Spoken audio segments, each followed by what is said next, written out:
Welcome back to our YouTube channel. ఈరోజు నేను egg fry ఎలా చేయాలో చూపించబోతున్నాను. నేను 6 ఉల్లిపాయలను మీడియం సైజు తీసుకున్నాను.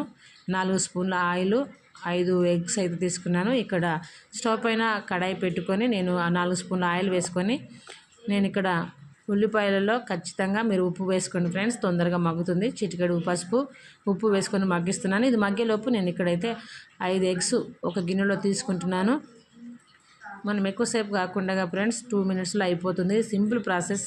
నేను మసాలా లేకుండా చేస్తున్నాను ఫ్రెండ్స్. ఎంతో ఆరోగ్యకరమైన ఎగ్ ఫ్రై. నేను ఇప్పుడైతే మగ్గిన ఈ ఉల్లిపాయలలో ఎల్లిపాయ కారం అయితే వేస్తున్నాను ఫ్రెండ్స్. వెల్లుల్లి రెబ్బలతో ఉప్పు, వెల్లుల్లి రెబ్బలు వేసి దంచుకున్న కారం అయితే నేను ఇక్కడ కలుపుతున్నాను.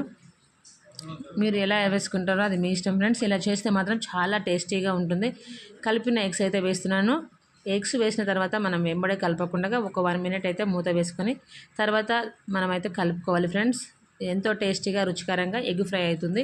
మరలా కలిపిన తర్వాత ఒక 1 or 2 మినిట్స్ మనం మగ్గించిన తర్వాత ఒక సర్వింగ్ బౌల్లోకి తీసుకొని సర్వ్ చేసుకోవడమే ఫ్రెండ్స్. మీకు ఎలా కుదిరిందో మీ కామెంట్లో మాకు తెలియజేయండి.